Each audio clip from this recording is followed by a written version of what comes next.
تو عباد الرحمن پہ بات چل رہی تھی. عباد الرحمن کی آج 7ویں صفت بیان کی گئی ہے. اللہ تعالیٰ نے پہلے ان کی 5 صفات بیان فرمائی کہ وہ کیا کیا کرتے ہیں. اب یہ بیان فرمایا کہ وہ کیا کیا نہیں کرتے. وہ کیا کرتے ہیں؟ نمبر 1 عاجزی سے کام لیتے ہیں، یمشون علی الارض ہونا. نمبر 2 جو حلا سے کنارہ کشی کرتے ہیں، وَإِذَا خَاطَبَهُمُ الْجَاهِلُونَ قَالُوا سَلَامًا. جو حلا سے جھگڑتے نہیں ہیں، مناظرہ بازی نہیں کرتے، فضول بحثیں نہیں کرتے اور بلا وجہ جھگڑا نہیں کرتے، کنارہ کشی کرتے ہیں، وہ سجود و قیام کرتے ہیں. یبیتون ربهم سجدا وقیاما، اس کا بہت اہتمام کرتے ہیں، راتیں گزارتے ہیں سجود کے اندر، راتیں گزارتے ہیں قیام کے اندر. اور پھر جہنم سے پناہ مانگتے ہیں. والذین یقولون ربنا اصرف عنا عذاب جہنم، اللہ ہمیں جہنم سے بچا لے. نمبر 5 بیانہ روی. والذین اذا انفقوا لم یسرفوا ولم یقتروا وکان بین ذلک قواما، بیانہ روی سے کام لیتے ہیں. اور لا یدعون مع اللہ الہا آخر، وہ شرک نہیں کرتے. اور آج لا یقتلون النفس التي حرم اللہ الا بالحق، وہ قتل ناحق نہیں کرتے.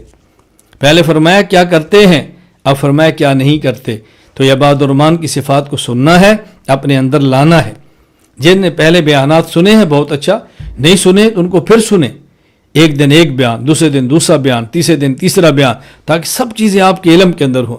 اللہ تعالیٰ مجھے اور آپ سب کو عمل کرنے کی توفیق عطا فرمائے.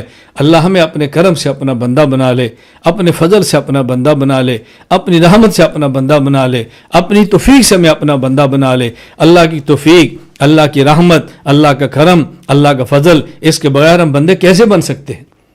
بس اللہ کا کرم فضل شامل حال رہا، ہم اللہ کے بندے بنیں گے. ہم فیصلہ کر لیں انشاءاللہ، جینا ہے تو اللہ کا بندہ بن کے، مرنا ہے تو اللہ کا بندہ بن کے، نہ شیطان کا بندہ بن کے جینا ہے، نہ شیطان کا بندہ بن کے مرنا ہے. ہم نے اپنے اللہ کے پاس جانا ہے اور اللہ کا بندہ بن کے جانا ہے، تاکہ قیامت کو اللہ تعالیٰ فرما دیں کہ یہ بندہ تو میرے لیے پوری دنیا سے خفا سا، میری دنیا سے، میرے لیے ہر کسی سے دور تھا، میرے لیے میرے نافرمانوں سے کٹا ہوا تھا. کیا لطف آ جائے جب اللہ اپنا بنا کر قیامت کے دن ہماری مغفرت، ہماری بخشش اور ہماری فضل، ہماری مغفرت کے فیصلے فرما دیں. اللہ تعالیٰ مجھ سے بھی راضی ہو، اللہ تعالیٰ آپ سے بھی راضی ہو. اللہ ہم سب کو ہر وقت اپنا نام لینے کی، اپنے نام مبارک پہ مٹنے کی توفیق عطا فرمائے.